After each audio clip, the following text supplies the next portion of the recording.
बिस्मिल्लाहिर्रहमानिर्रहीम। अस्सलामु अलैकुम डियर स्टूडेंट्स, उम्मीद करता हूँ आप खैरियत से होंगे। आज मैंने आपके लिए जिस टॉपिक का इंतखाब किया है वो है प्रिसिशन एंड एक्यूरेसी। हमने अपने वीडियो का आगाज़ जो है वो किया था क्वांटिटी से, तो उसी तरह हम क्वांटिटी से शुरू करेंगे और अपने आज के टॉपिक जाएंगे। तो क्वांटिटी क्या है हमारे पास? एटम्स आर प्रेजेंट, जिसमें एटम मौजूद हों, नॉन एज क्वांटिटी। अब उसी क्वांटिटी, उसी मटेरियल जिसके अंदर ये एटम्स हैं, कुछ पैरामीटर्स ऐसे होते हैं जिसको हम मेजर कर सकते हैं और कुछ पैरामीटर्स ऐसे होते हैं उस मटेरियल जिसको हम मेजर नहीं कर सकते। तो वो पैरामीटर्स किसी मटेरियल के जिसको हम मेजर कर सके, that is known as physical quantity. तो फिजिकल क्वांटिटी में हम क्या करते हैं? Can be measured. वो क्वांटिटी जिसको हम मेजर कर सकें is known as physical quantity. तो फिजिकल क्वांटिटी में हम मेजरमेंट करते हैं। What is measurement? Measurement basically हम कंपैरिजन करते हैं। क्यों कंपैरिजन करते हैं? हम ये देखते हैं कि वो चीज़ कितनी लाइटर है, कितनी हैवियर है।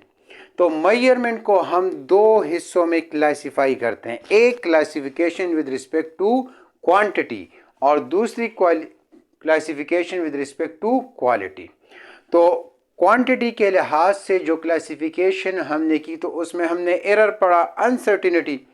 एरर जिसकी वजह से एराइज हो जाए, तो वो सिस्टम की वजह से भी हो सकता है, सिस्टम मीन्स पर्सन की वजह से भी हो सकता है, इंस्ट्रूमेंट की वजह से भी हो सकता है, एनवायरनमेंट की वजह से भी। ये तीनों फैक्टर जो है हमारे पास किस में आते हैं? अनसर्टिनिटी में। और एरर हमारे पास क्या है? दो वैल्यूज़ के दरमियान डिफरेंस। एक एक्चुअल वैल्यू होती है और ट्रू वैल्यू, और दूसरी हमारे पास मेजर्ड वैल्यू। कंपनी से जो चीज़ बनकर आती है वो हमारे पास, या उसके ऊपर जो लेबल लिखा होता है, वो कौन सी वैल्यू होती है? ट्रू वैल्यू या एक्चुअल वैल्यू। और हम जब खुद किसी इंस्ट्रूमेंट की मदद से उसको मेजर करते हैं तो उसको हम कहते हैं मेजर्ड वैल्यू। तो दोनों के दरमियान जो डिफरेंस आ जाए, दैट इज कॉल्ड एरर। तो अब आज के टॉपिक की तरफ जाते हैं, तो उसमें भी हम मेजरमेंट को क्लासिफाई करते हैं क्वालिटी के लिहाज से। जो मेजरमेंट हमने की, इसमें क्वालिटी कितनी है? क्वांटिटी की बात हम नहीं कर रहे, क्वालिटी की बात कर रहे हैं, लेकिन ये भी बेसिकली मेजरमेंट है। तो एक एक्यूरेसी है और दूसरी हमारे पास क्या है? प्रिसिशन।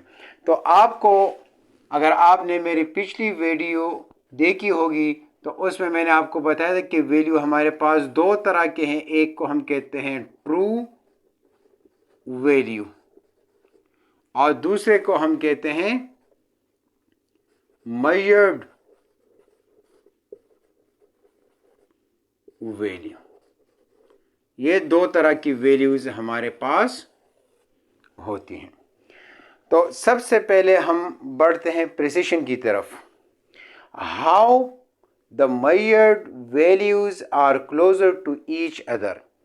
एक एक्सपेरिमेंट है, उसमें 3 स्टूडेंट्स है। 3 स्टूडेंट्स ने किसी चीज़ को मेजर कर लिया, उनके पास 3 वैल्यूज़ आ गए। अब उनके मेजर्ड वैल्यूज़ को हम चेक करेंगे कि वो एक दूसरे, उनका रिजल्ट जो है एक दूसरे की नियरेस्ट है या नहीं। That is called precision. For example, हमारे पास क्या है कि स्टूडेंट ए, उसने मेजरमेंट की, वो हमारे पास आ गई 4.1 सेंटीमीटर। स्टूडेंट बी ने मेजरमेंट की, वो हमारे पास आ गई 4.2 सेंटीमीटर।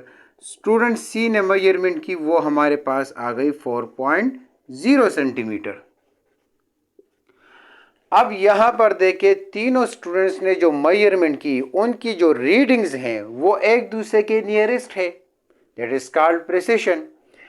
अब प्रिसिशन जो है related with the least count of the instrument. Instrument का जो लीस्ट काउंट होता है, व्हाट इज लीस्ट काउंट?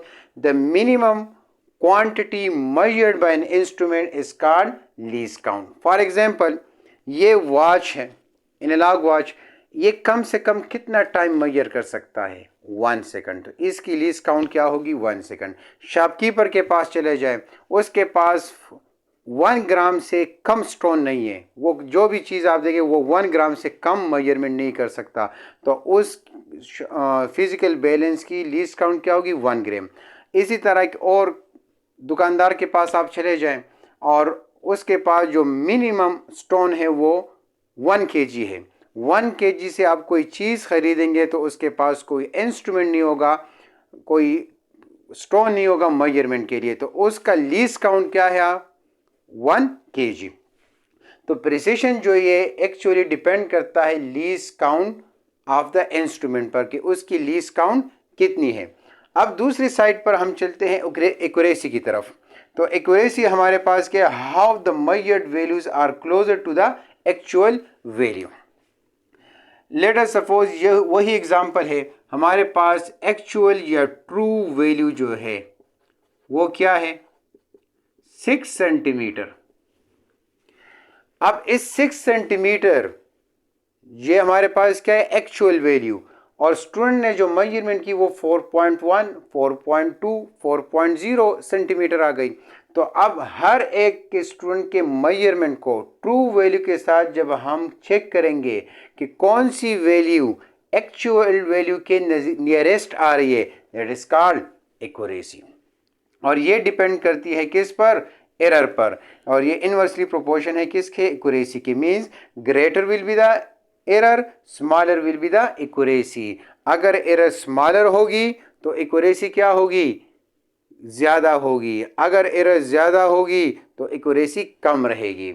तो इसी तरह एक दूसरा एग्जांपल मैं आपको देता हूं कि ये हमारे पास एक टारगेट है